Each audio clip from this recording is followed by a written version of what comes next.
Time, it is my pleasure to introduce our main speaker, Ron W. from LA.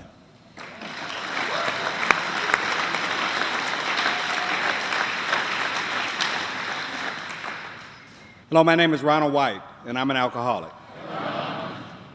I want to start off by thanking my friend Bob Darrow for asking me to come out and share. This is a very special meeting for me. I've had the opportunity to come over the last few years and share with a specific group, and I've always found it an honor and a privilege to be able to come to speak at a meeting of first of all, any meeting of Alcoholics Anonymous, but this group in particular because I find it to be a group that is very strong in carrying the message of recovery. And I consider it a big responsibility to be able to carry on that tradition. And you guys got some fine women here, too.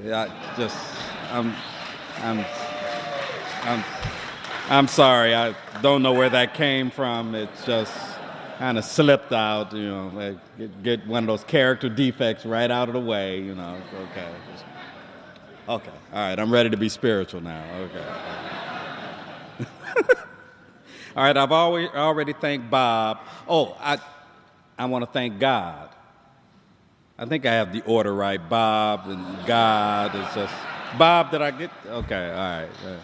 I really want to thank God for allowing me to be here tonight, clean and sober, one day at a time. I was glad to see that there were a lot of men and women who had the courage to stand up and identify themselves as newcomers to Alcoholics Anonymous. I would like to welcome you to the program. I would like to let you know that the program of Alcoholics Anonymous works. I know that it works because I've been clean and sober one day at a time since July the 14th of 1986. For that, I'll always be grateful to God for giving me both the gift of life and the gift of sobriety. And I'm really glad that they have a chapter in the Big Book of Alcoholics Anonymous, a chapter called Working with Others, Chapter 7. It's a chapter that's entirely devoted to the 12th step of recovery. The 12th step says, having had a spiritual awakening as the result of these steps, we tried to carry this message to alcoholics and to practice these principles in all our affairs. And in that chapter, it tells me how I'm supposed to share with a new man or woman in a general way what I used to be like, what happened and what I'm like today. And I know it's real fashionable to go to meetings of Alcoholics Anonymous nowadays, and I hear a lot of people say, I'm not going to stay in a drunk-a-log. We all know what it's like to drink. I want to get into recovery, into the work, into the steps, really talking about that. And I know it's important for me to share about that, but I know the book says I need to share what I used to be like, because there's somebody sitting in this room tonight, a new man or woman that may be looking at me, and I like to wear a suit when I share, because one of my first sponsors told me that if I'm going to share at a meeting of Alcoholics Anonymous, I should look sober.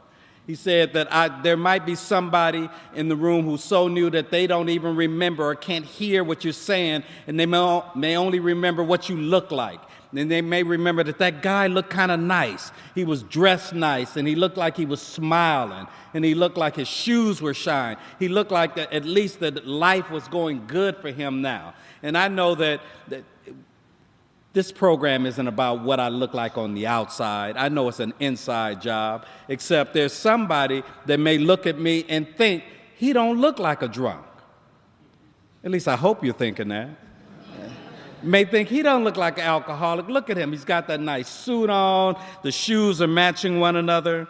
He doesn't have any tape on his glasses. He's like, they may think that I might not be a drunk. Look like a teacher, a preacher, or something. You may think that you cannot identify with this lame-looking guy, this square-looking guy who's standing up at the podium sharing, and I need to let the newcomer know that I didn't come into Alcoholics Anonymous looking like I look tonight. I came into Alcoholics Anonymous on a Monday morning on July the 14th of 1986, standing in the lobby of a place called the Harbor Light Center.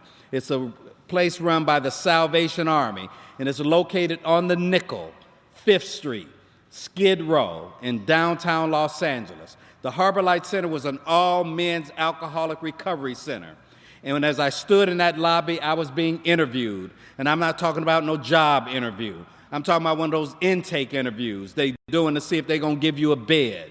And as they were interviewing me, they called the counselor's advocate.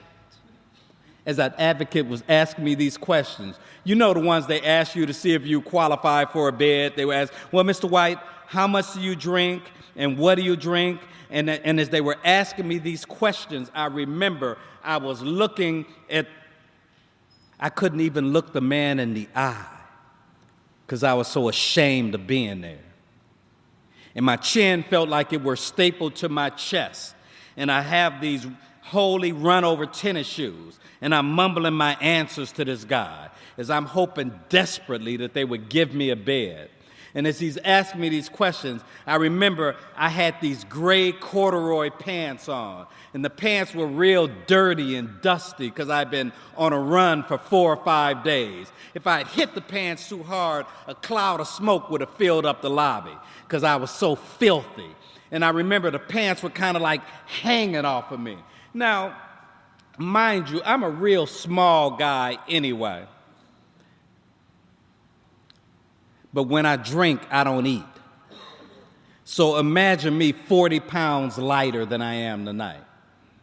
Those pants were kind of like hanging off me like those, you know, the youngsters have a style nowadays that they wear. I hate it, right? You know, they call it sagging, where they're showing their underwear. And this is a style that's intentional. Well, that wasn't the style back in '86. And I wasn't no youngster. I was 31 years old. But I'm a drunk. So imagine me, my pants can't even fit. I have a belt that I'm trying to punch holes in it with a knife or a pair of scissors to try to stretch around my waist to make it fit. And I can never find a belt even small enough to fit around my waist. I'm wearing a t-shirt that is real gray and dingy. It's matching those gray corduroys, and it wasn't supposed to. The t-shirt was supposed to be white, but it's dirty and greasy and oily because I've been wearing it the same amount of time I've been wearing those pants. And I have a big overcoat on. Now, this is, mind you, this is Los Angeles on July the 14th. So it's real hot, right? You know, almost as hot as it is here today. But I didn't want you to see how skinny I had become, so I wore this overcoat everywhere that I went, like you wouldn't notice the jacket, right? And I'm not talking about no nice, fashionable London fog or cashmere. I'm talking about one of those seedy-looking, you know, Chester the Molester-looking coats, right? You know, you expected me to, you know, just like. My glasses were being held together by this big white glob of tape right here because a guy had pistol whooped me a couple of months before for not following directions, you know. And I was too busy to get them fixed. So I just wrapped some tape on them, and they were holding them together. And I had a big baseball cap pulled tightly over my head because by now I have no personal hygiene. I wear a baseball cap everywhere I go because my hair is matted on my head. I'm no longer combing it. I hope you get the opportunity to look at this beautiful salt and pepper hair it's almost all salt now, but the salt and pepper hair that I have because I've got these nice little waves in the top. You know, I have a routine every night before I go to bed. I put a little Ultra Sheen on my head. Yeah. Anybody listening to the tape, yes, I'm black. I put a little Ultra Sheen on my hair, and I brush it 100 strokes every night. Real alcoholic, right? Real anal. I count it, right? You know. And I put a little silk scarf, they call it a wave cap, on my head because I like my appearance. There was nothing likable about me in the way that I looked when I arrived on the doorstep of Alcoholics Anonymous. And I stank. I had this stench about me. That smell that, you guys know what I'm talking about. You fellas, after you haven't bathed and haven't showered for weeks on end, and you're wearing the same underwear, and it's all, never mind, I don't have to go and some of you women know what I'm talking about too. I don't want to discriminate. I hope you get the opportunity to take a whiff at the end of the meeting. If you come and shake my hand and you give me a hug, take a smell. Wearing something called baby fat with a pig pen back in '86. I never want to forget the way that I felt, because I wasn't laughing about my condition the way I am tonight. There was nothing funny about the way I arrived at the doorstep of Alcoholics Anonymous. And I felt hopeless, and I felt helpless. I never had any dreams nor aspirations about growing up to be an alcoholic. It was never one of my goals in life to be standing at the Harbor Light Center at the age of 31 begging them for a bed. In fact, quite the opposite. When I grew up in South Central Los Angeles, in the middle of Watts. I have 5 brothers. There's 6 boys in my family. There's Willie, there's Ralph, Ronald, Reggie, Ricky, and Rod. They got stuck on the R's. My father's name is Ralph. We stayed in a small little 2-bedroom apartment, and my mother and father stayed in 1 bedroom, and my brothers and I, all 6 boys, stayed together in the other bedroom. And I'm not talking about no large bedroom. I'm talking about a bedroom where we only had room for 1 bed and 1 set of bunk beds. And I was jealous of Ralph and Willie. They got to sleep together in the regular bed. They were the oldest 2. They got the top billing. Then Reggie and I were the next 2 oldest. We had to pick which bunk we would sleep together in. And we picked the top bunk. And we made Ricky and Rod sleep in the bottom bunk because the top was better than the bottom, because I peed in the bed and it went down. And it's a very sick child even then. And I grew up with my first resentment in that little apartment in the middle of Watts on 108th and Central, and it was against my father. I resented my father because my father was a drunk. My father was an alcoholic. He used to love this fine little wine called Ripple, a wine back in the 50s. My father reeked of it. He smelled of it. He always had empty Ripple bottles lying around the house. He would get paid on Friday, and he never seemed to be able to make it home until Sunday. When he would make it home, he was always broke. I remember he would drag his ass in the house, and my mother would say, "Ralph, what happened to you? We've got all these boys to feed, and you couldn't bring home a dime." And I remember he would mumble something you couldn't understand, or he would cuss my mother out like she had done something wrong. And I remember when he cursed my mother out, he made my mother cry. And when he made my mama cry, I looked at him with hatred. I hated him for being so weak. I hated him for being such a punk. I hated him for making my mother cry. I hated him for not loving us enough to bring home the money. I hated him for being a drunk. And I swore when I was young, I swore that I would never grow up to be like him. I would never be an alcoholic. And so for the first 18 years of my life, I did not drink anything. But you know something? Even while growing up not drinking, I still had these feelings. There's a part of the Big Book of Alcoholics Anonymous, and I'm going to talk about that book as I pitch tonight, because it's within the pages of that book that I learned who Ronald is. I don't try to use it to make it look like I'm particularly smarter than anybody else in the room or whatever, but I find it real strange to come to a meeting of Alcoholics Anonymous and not want to talk about the Big Book of Alcoholics Anonymous. So I'm going to share about the book as it relates to my life. There's a part of the book in the very beginning called The Doctor's Opinion, where this world-famous doctor worked with the co-founders of Alcoholics Anonymous, Dr. William Silkworth. Dr. Silkworth, who worked at Towns Hospital, said that in his work at the hospital, he had studied thousands of alcoholics, and he had noticed that they had certain things in common. One of the things he said is that they seemed to have this allergic reaction to alcohol, that when they had one drink, they seemed to crave more. But that's not what particularly interested me when I first read the doctor's opinion. He said that these alcoholics, when not drinking, seemed to have these feelings of being irritable, restless, and discontent, that they sought ease and comfort in drinking, that when they did not drink, they felt diseased. And I identified with that, because even before I started drinking, while growing up, I felt diseased. I never felt comfortable in my skin. I never liked who I was. I never liked the way that I looked, where I grew up. I always hated being so damn short.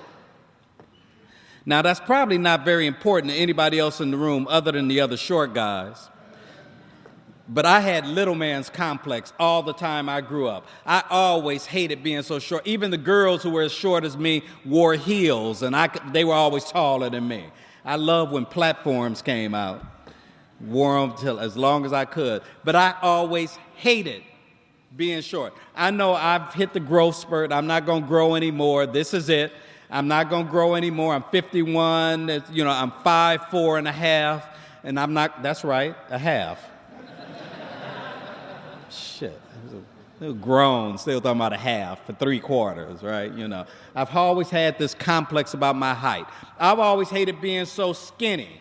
In addition to being short, I was always real small. And in my neighborhood in Watts, all the boys judged each other's self-worth by how well you played sports, how good an athlete you were. And I was never really particularly good at sports because I was so little. I could never hit a baseball real far or throw a football or shoot hoops. And they always had these pickup games we would play in this alleyway behind our apartment.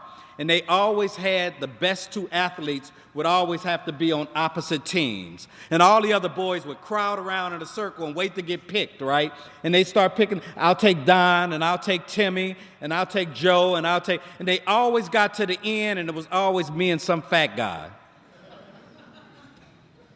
And somebody would say, all right, I'll take Ronnie. And they don't know how that made me feel. The way that they said that. Like I was a burden. Like I was a leftover. Like I was less than. I've always hated being so black. And I don't mean my race black, but damn, it's so black. Even black people discriminated against me. I mean, I grew up in the 50s and in the 60s, back when my race considered a light-skinned black person as being more handsome than a dark-skinned black person. And I always was called names like Skillet and Blackie and and I would always say, no, look, I'm brown. And then the Latinos came and took that from me.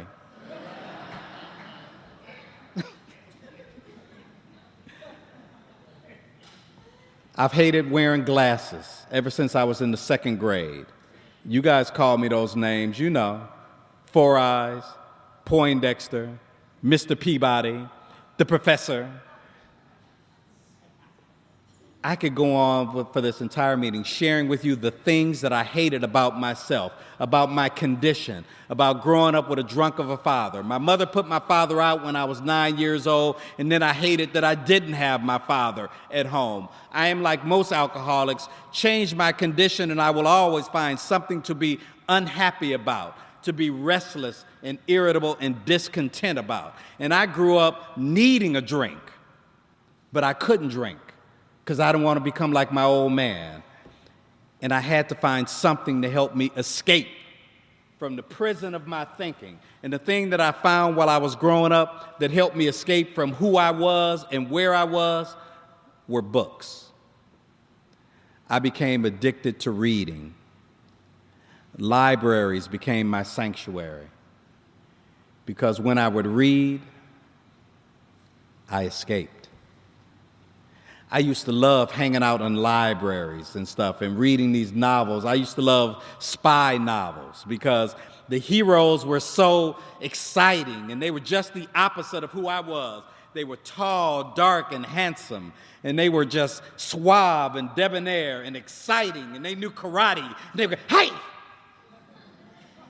At least that's the way I thought they were. In my mind, that's the way they were. And I remember I would become the character in these books all the time. And this worked for me. This made me feel good. But you know something? I understand that the disease I suffer from centers in my thinking, and anything I've ever latched onto that helped me escape from myself, after a few years of using it, it doesn't have the same effect. And I seem to need something more powerful, something quicker, faster, stronger. And after a few years of reading those library books, those novels, they didn't work no more, and I needed something else, and I discovered comic books.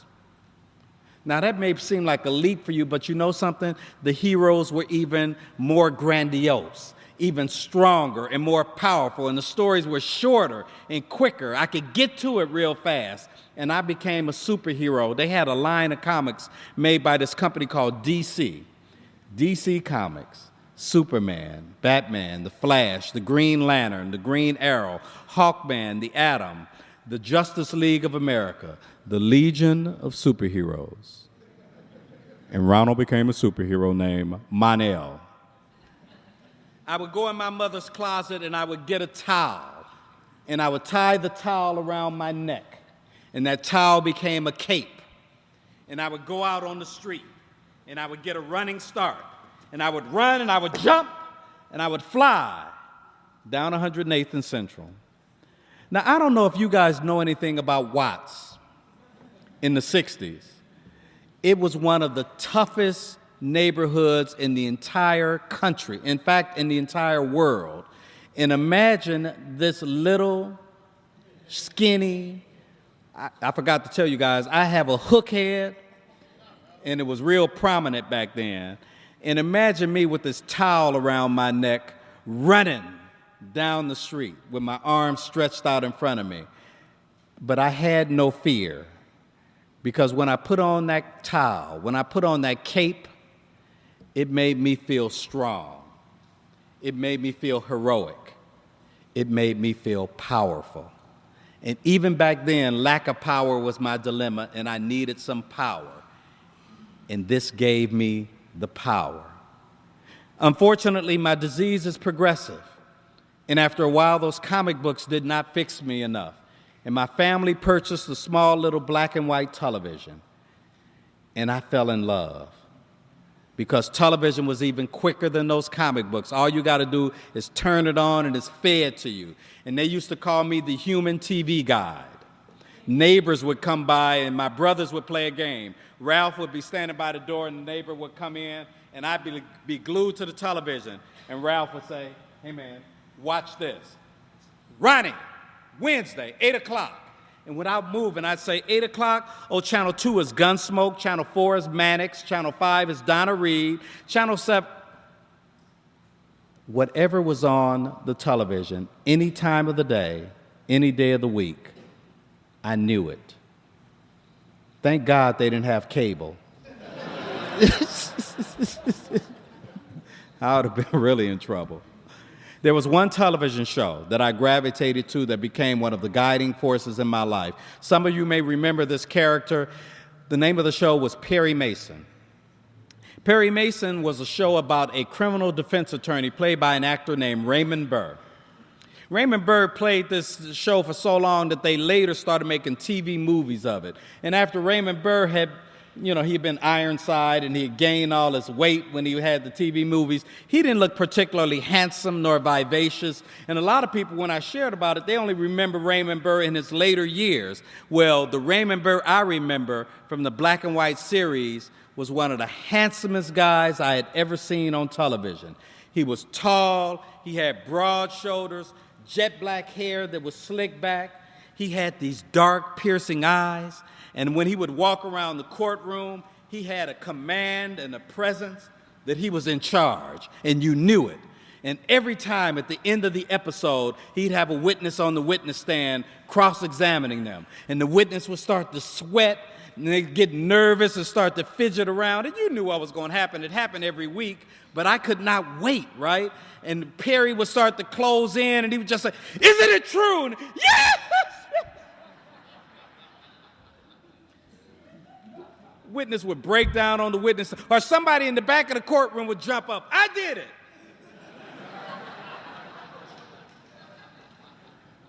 It was amazing, an alcoholic's dream, right? A case, I don't think a case ever went to the jury.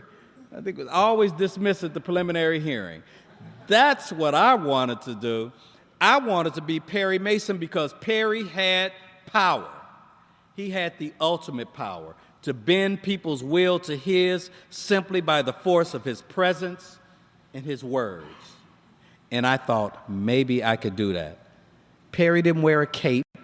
He wasn't somebody in a novel. He was a real person. I could see him on the television. And I thought, maybe I could do that. So I grew up wanting to be Perry Mason.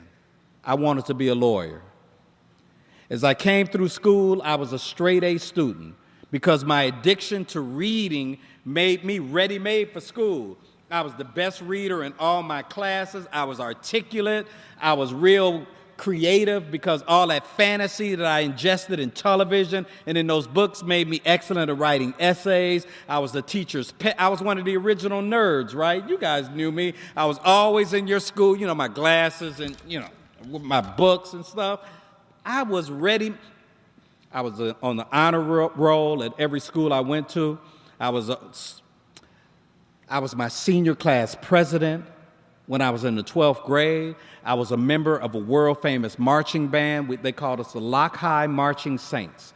And we marched in the Rose Parade in Pasadena, and we went to Hawaii to this parade called the Aloha Parade. I played trombone, and I marched in the front rank, right in the front. I was a member of a world-famous jazz band. We went to the Hollywood Bowl and won sweepstakes.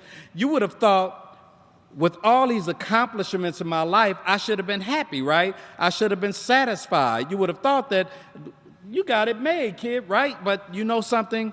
I am like most alcoholics.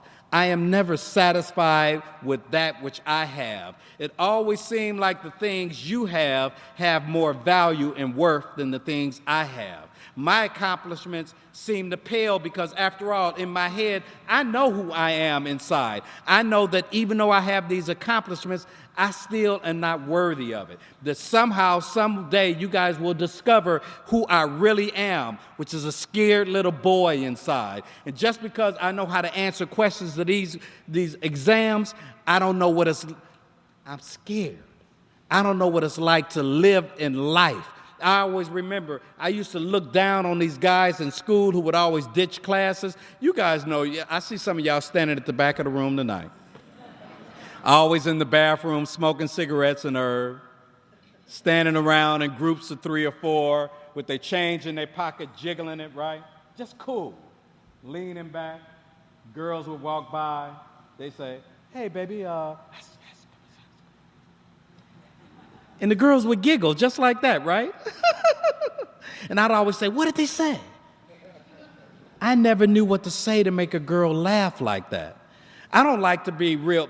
I'm not doing this to be crude or anything, but I need to share with you my thinking. These guys back in my neighborhood, in order to show how tough they were, the girls would come by and the boys would be standing there, and then they would kind of like just grab their stuff. Kind of grab their crotch like that, right? And I would wrinkle up my nose and I would say, oh, that's disgusting. But on the inside, I thought to myself, damn, look at these guys. They the same age as me, but they look like they already know what life is about. They know what to say to make the girls laugh. They don't have to go to class to feel confident about themselves. They even got enough courage to touch their stuff in public. I could never do that.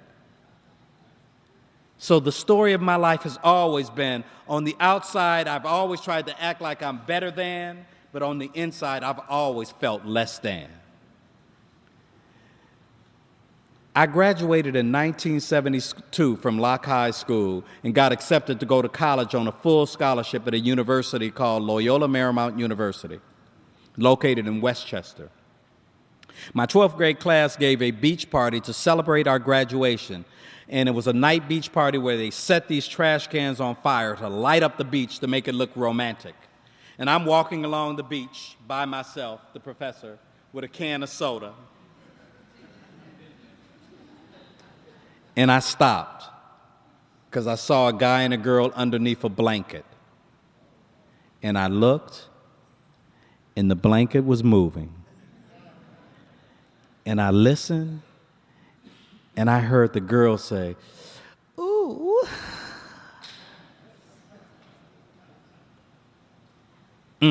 I'm sorry. Woo!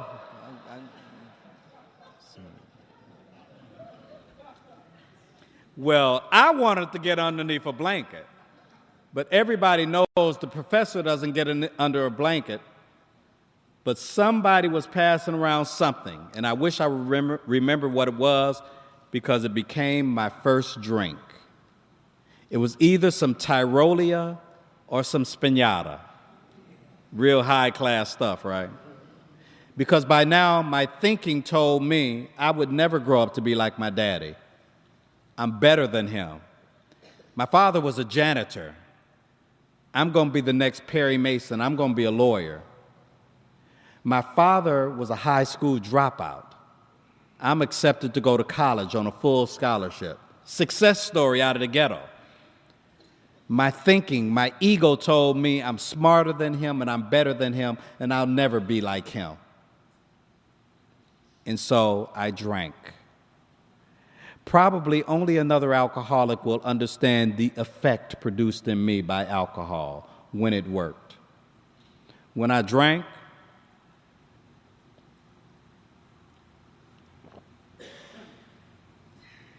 I got taller.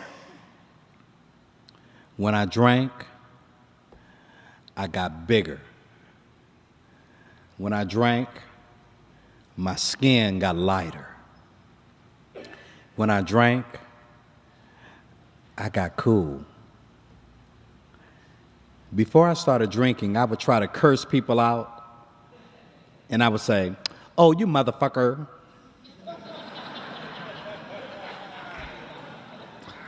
That was about the reaction I got to. It wasn't very intimidating. It was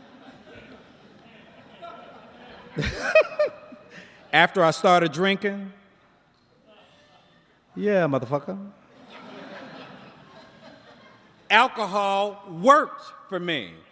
Alcohol freed me from every fear and inhibition that I'd ever grown up with, and it gave me everything I needed for it to do. I hear people sharing meetings of Alcoholics Anonymous, and it may be true for them that their best day of drinking wasn't as good as their worst day in sobriety. That ain't my story, because I had some great times drinking. That's the rip, though. My head only wants to remember the good times. It never wants to remember the last days. It only wants to remember the times when the drinking was good, when it was that camaraderie, that kinship, that fellowship. I remember I had found what I was looking for, where I felt like I was a part of a fellowship of men and women who shared their experience, strength, and drinks with each other. Everything that I know that I eventually found here is what I found when I first started drinking, when it worked. But unfortunately, my disease is progressive, that it didn't just stay like it was in the beginning, where I could no longer just drink at parties on the weekend to feel good, to be able to dance and talk to girls. Now I need to drink because I need to feel good on Monday and on Tuesday and on Wednesday, and now I'm drinking every day of the week. And my character started to change when I drank. Around my third year of college, it started doing some things to me. I started cheating on my exams. I started plagiarizing my term papers. Hell, I started buying my term papers from these services that used to sell them. My spirit started getting real sick. I started to become a different person than I had been in the beginning, but I could not see it because my disease is one of denial and deception, because the lie that I tell ain't the lie I tell to you, it's the lie I tell to myself. Because I would tell myself, shit, nobody want to be just a bookworm anyway. I want to be a student of life.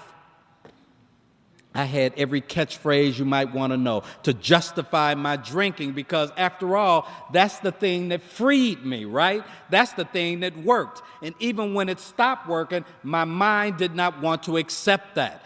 And after all, I'm still passing my classes, right? I don't share about it in meetings of Alcoholics Anonymous out of the respect for the traditions, the singleness of purpose. But y'all need to know when I drink, I'm a garbage can. That the progression of my disease had me start using anything and everything you would put in front of me, so that now my drinking is combined with all kind of sick activities and behavior. And I still graduated from college on time in 1976. And I got accepted to go to law school at a law school in San Francisco called Hastings College of the Law, one of the finest law schools in the country. And my disease really took off then. I become a law clerk for an alcoholic, and we're drinking. I think that's a part of life, right? Everybody drinks because it's accepted. Look, this successful guy is doing it, and it's a reason that I give myself to continue to drink. And I go to summer school after my first year of law school and summer school after my second year of law school, and I graduate from law school early in 2.5 years when everybody else has to do it in 3. And I'm 23 years old. And they have this test you got to take to be a lawyer called the bar exam. And they're giving this test in February of 1979. I just turned 24 in December. And I say, well, nobody passes the bar the first time out. I might as well take it, and get a practice one under my belt so when everybody else graduates after that last semester, I'll have a leg up on them, and I'll be able to tell everybody what it's all about. Well, I took the bar exam, and the results came out on the same day of my graduation in May of 1979, the last Saturday in May of 1979. And as I'm in my apartment putting on my cap and gown with my family there, having flown up from Los Angeles, my best friend came over to the house and banged on my door, and he said, "Ronald, they just posted the bar results, and you passed." And at age 24, I became one of the youngest black attorneys ever licensed to practice law in the state of California. And it's always funny to me where at that part of my pitch people clap, because that'll be the last time you clap for a long time in my pitch, because I suffer from a progressive disease. I drank champagne all night thinking that I had it made, that by the time I'm 30, I will be a millionaire because I'm going to be the next Perry Mason. Having my academic accomplishments shown me that? Progressive disease. By the time I was 30, I wasn't a millionaire. In fact, I didn't even have a bank account. I didn't have a house on the hill or a mansion or a condominium. I'm living back at home with my mother, sleeping on her floor, the lawyer. I don't have a job for a law firm on Wilshire and Westwood or in Beverly Hills.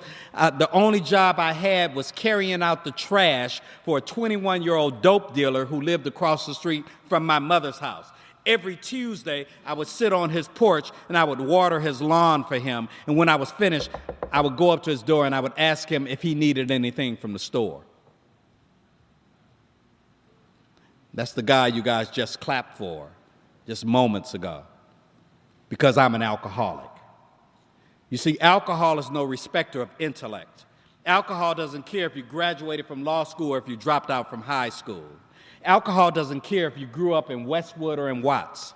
Alcohol does not care if you're a man or if you're a woman. It does not care if you're short or if you're tall. It doesn't care if you're black or if you're white.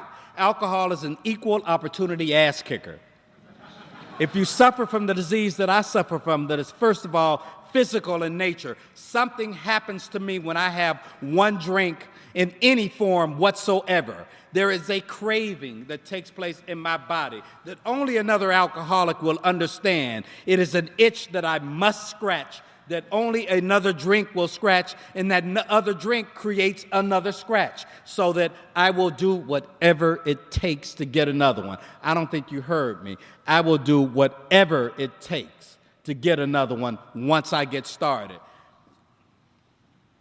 I found myself stealing my mother's shoes out her closet to sell to this girl that lived around the corner. I was cooking plates for people around the neighborhood, stealing the food out my mother's refrigerator. My mother had to come home from work on a daily basis carrying food underneath her arm, shoving it under her bed and locking her bedroom door, because me and my brothers, who have the same disease I have, were stealing her food so that she could not eat. I stole my mother's retirement watch because I needed another drink. Let me tell you what that really means for me, because it may not have the import for you that it has for me. My mother kicked my father out the house when I was 9 years old because he was a drunk, and she chose to raise 6 boys by herself. Having no high school education and raising 6 boys by herself, she put herself back through school while working for other people's families, catching the bus at 5 o'clock in the morning to go in the hills to tend for other people's families, cooking for them and ironing their clothes so she could put food on the table for her boys, and we never went hungry. My mother put herself through school while doing that and got a high school diploma. And she didn't stop at that. She put herself through college while raising those boys by herself. Helped 3 boys go to college while doing that by herself. My mother got a job for Prudential Insurance Company and worked there and got a gold watch for meritorious service when she retired after 20 years, and I stole that watch from that woman who had done so much for me and my brothers. She was the woman that let me move back in her house after she had to have such disappointment at seeing the boy she had such pride in when I passed the bar exam and I had to move back into her house. I cannot even imagine the pain and suffering I caused her. She would nurse my wounds back when that guy pistol whipped me and I came back home. She was the one that would take me back in and feed me and would hold hands with me and cry over me and pray and ask me, Ronald, how did you do this? And as I prayed with my mother and I looked at her crying, I realized I had become my father. And I'm the one making my mother cry because I have the disease of alcoholism. That ain't the worst part of my disease, because the thing would be, don't get the allergy, just don't take the first one. But there is something about my thinking. In the Big Book of Alcoholics Anonymous, in chapter 3, they describe it as an obsession, a thought that overrules all other thoughts, a thought that runs parallel with my sound thinking that whispers to me, Ronald, this time it'll be different. That ass whooping wasn't that bad. If you just don't drink with the boys, get you a freak, get you a girl, check into a motel, and you'll be too big. My head tells me these lies with nothing in my system. And I buy the lie, the obsession. And until I can address the third part of my disease, that the book calls it a spiritual malady, a sickness of my soul, a soul sickness where I've got this irritability and restlessness and discontentment, that until I can address that, I will always seek ease and comfort somewhere, and it's usually in a drink.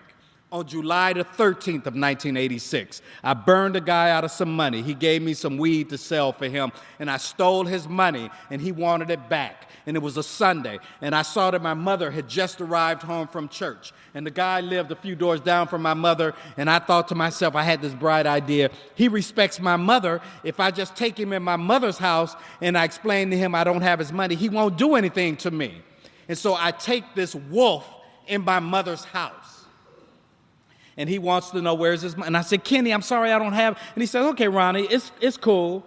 We can make arrangements to get me the money back. Why don't we just step out on the porch? And I looked back and I saw my mother in the kitchen, and she had her beautiful church clothes on, and I figured he won't do anything to me because he respects my mother. And so we step out on the porch, and he steps out first, and I step out looking back, making sure Mama was there, and he was waiting on me. And this dude, his name was Kenny. Kenny hit me with everything that he had in his fiber. And he knocked me all the way across my mother's front yard. And I landed on the grass and rolled over, and Kenny ran over and proceeded to kick me in the head and stomp me, trying to kill me.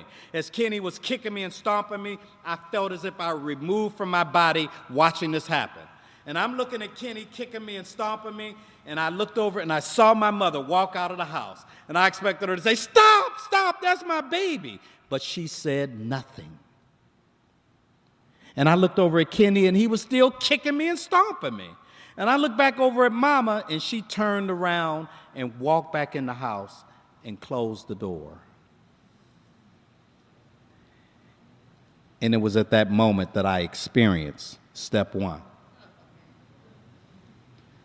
I like to think that that was a spiritual experience. Some of my more cynical members in Alcoholics Anonymous say it was probably just a concussion, but it did the job.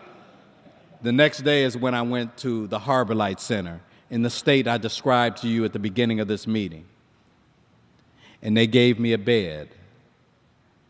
and they detoxed me for the next 7 days where I did nothing but eat and sleep. And then they started bringing me to meetings of Alcoholics Anonymous, where I started sitting in the front and listening like only a dying person could hear. Because I'd been to a recovery home twice in 1985 and relapsed twice, going home on passes. The first time I went home, I thought that I only had a problem with freebasing, and I thought I could drink because I could not recall where I had started. And I drank, and the craving kicked in, and I could not stop.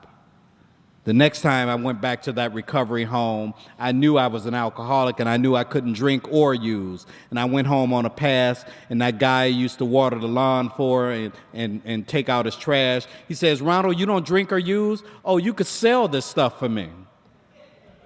That experiment lasted 20 minutes. I did not know that the only solution to my spiritual problem has to be a spiritual solution. And ain't nothing spiritual about selling dope for Ronald. When I went to the Harbor Light Center, I didn't go home on no passes. I stayed in meetings of Alcoholics Anonymous where men and women were sharing from podiums just like this. And they shared with me that I would come, and then I would come to. And then I would come to believe that a power greater than myself could restore me to sanity. Step 2 in the program of recovery, the spiritual solution to my spiritual problem. And they told me that they were going to talk about God, a higher power. And I thought, God damn, I thought I was lost because I was raised in the Baptist church. I knew all about God. I had been raised in church. I knew scriptures. I was good in Sunday school, and it never kept me sober. I had gone back to church when I started getting bad. I had gotten rebaptized, rededicated myself to Christ, did all that stuff, and it never kept me sober. And I thought, if God is the solution, and after all, the God of my understanding, I thought, what would he want to do with somebody who was as low down, as scandalous as I had become, who had done so many bad things to so many good people? Why would a God want to have anything to do with me? And the men and women in this fellowship said, Ronald, who do you think has been carrying you all that time? Who do you think got you here? And they commended me, they pointed me to a chapter in the big book, chapter 4, the chapter called We Agnostics. Step 2. There is a line in that chapter that I love so much. It says, deep inside every man, woman, and child is the fundamental idea of God. It says that he has sometimes been obscured by calamity, by pomp, by worship of other things. But it tells me in the final analysis, if I'm willing to search fearlessly within myself, in the final analysis, it is only there that he can be found. And I got hope because I knew that I didn't have to look for God in my mother, in a preacher, in a shaman, in a guru, that I knew that I could find the power of God searching within myself. And you guys didn't just leave me at that. You told me how to search for that God with the other steps. After I was in the Harbor Light Center for 130 days, they sent me to a second phase of recovery, a sober living home called Harmony Hall. When I went to Harmony Hall, this was a place where they started to transition all the men from the recovery home back into real life, getting us driver's licenses and Social Security cards and all the stuff we lost when we were drinking.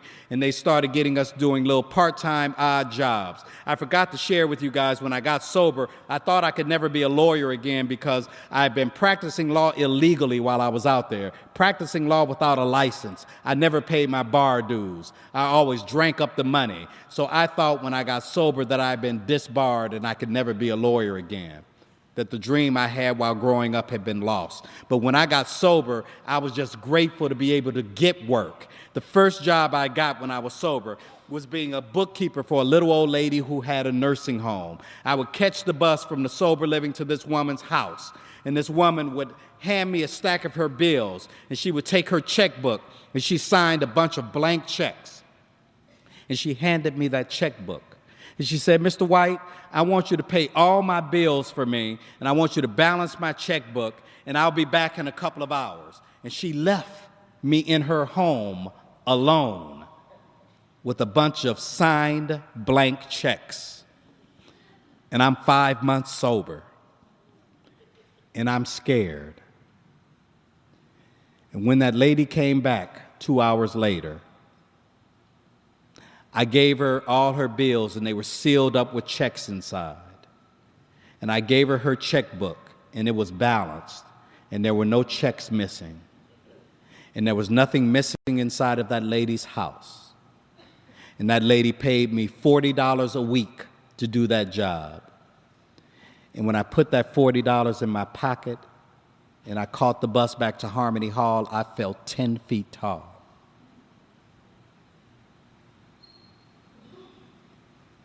Because it had been a long time since anybody had trusted me, and I didn't burn them. And I knew there was something about that spirit that had gotten so sick when I had started drinking was getting better. And I grew closer to the power. When I was 10 months sober, they told me they were going to kick me out of the sober living because I was hiding out in there, scared to go home, because that's where I drank. And they told me I needed to make room for one of the newcomers coming over from Harbor Light. And I shared about my fears at a meeting of Alcoholics Anonymous in that sober living. And this lady who was bringing in a panel heard me share. I'll never forget her. Her name was Yvonne. Yvonne heard me share about how scared I was, and she came up to me when the meeting was over, and she says, "Ron, you can move into my apartment with me and my roommate, Jenny, and you can sleep on our couch until you feel comfortable enough to move back home with your mother." And this lady didn't know me from anywhere but a meeting of Alcoholics Anonymous. And for the next 2 months, she let me live in her apartment. And she taught me the meaning of trust and unconditional love. And I grew closer to the power. When I was a year and a half sober, somebody in the fellowship says, "Ronald, you always going around the fellowship talking about how the program works, keep coming back, and all that good talk. Why don't you call the state bar and see what's happening with your bar card?" I was living in fear inside the rooms of Alcoholics Anonymous. I'm so afraid of rejection that I will reject myself before I let you do it. And I was too scared to even call a state bar to see what was happening with my license. When I called the state bar, they told me, "Your license hasn't been disbarred, Mr. White. It's been suspended for non-payment of dues. If you pay all your back dues, it's $2,500. You can get your bar card back." $2,500 sounded like $25,000 at the time, but it's amazing how much money you could save when you're not drinking. 6 months later, I sent a check for $2,500 into the state bar, and they gave me my bar card back.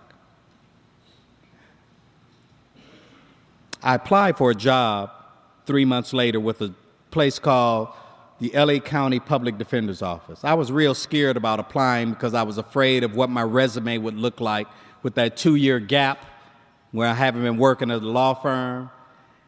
They had me in for an interview, and these 5 lawyers were questioning me, and at the end of the questioning, somebody said, "Mr. White, we noticed you haven't been practicing law for the last 2 years. Why not?" I said, "Sir, I'm an alcoholic." I wasn't planning on telling them that, but it kind of slipped out. I said, "I'm an alcoholic. I've been sober for 2 years." I said, "Mr. White, alcoholics, this is a pretty stressful job. Lawyers do a lot of drinking.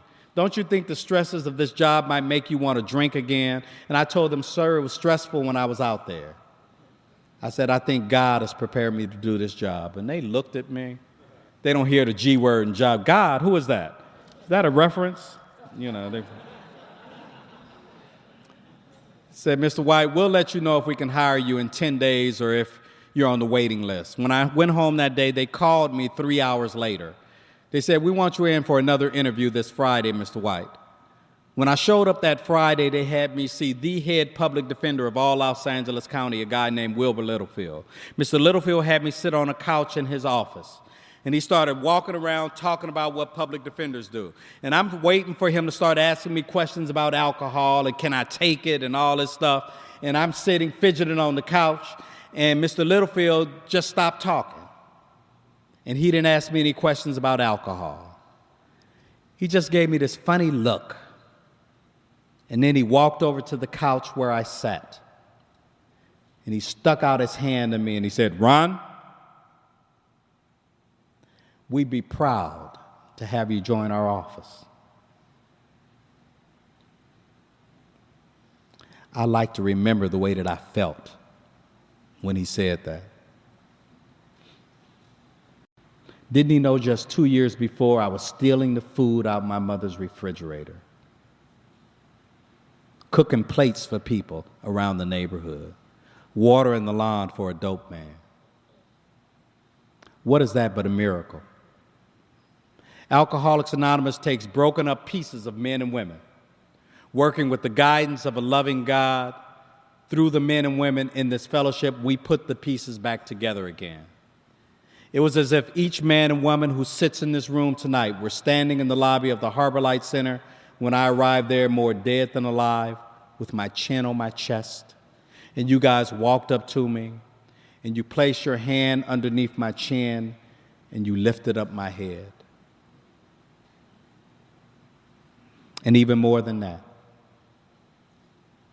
you wrap your arms around me, as dirty and as filthy and as nasty as I was.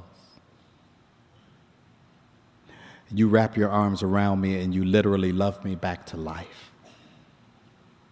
Damn. That's Alcoholics Anonymous. I apologize for going over my time, but if Alcoholics Anonymous had done for you what it's done for me, you'd have to let somebody know. I've gotten married on this fellowship. I've had a baby boy on this fellowship. I've had a stepdaughter that's accepted me in her life in this fellowship. I had the opportunity to watch that stepdaughter have a baby boy that I get to call my grandson last Tuesday.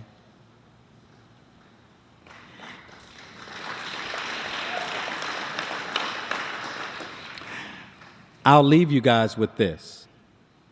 In October of 1987, on a Sunday morning, my mother walked out of her bedroom getting ready to go to church. She was dressed in some beautiful church clothes, somewhat like she was that same day that that guy named Kenny tried to beat me to death. As my mother walked out of her bedroom, she stepped in the doorway of her living room and she just stopped. And she looked around her living room and she just started crying. She started crying because she saw a bunch of drunks sitting in her living room. And each one of these drunks were holding a copy of the Big Book of Alcoholics Anonymous in their hand.